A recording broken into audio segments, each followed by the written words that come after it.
Ayun guys, so nakarating na kami sa Brew Point. Nandito na si Lance at saka si Johnny. And nagkape muna kami, nag-hot choco, and then naghihintay kami doon sa mga ibang kasama namin na si JC and of course, sino ba yung isa? Si Don. So nag-bebe time muna si Don bago kami umalis dito. So pupunta kami ng may capital town doon sa may San Fernando after nito.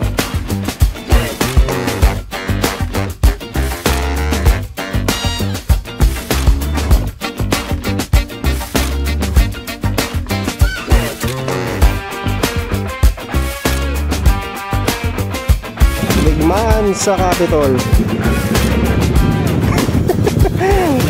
Ubusin niyo. Yan ang mga baka. Rolling sa Capitol. Then yun, uwi na. Oo nga no. Ay, tangina, ba't ang taas na ito?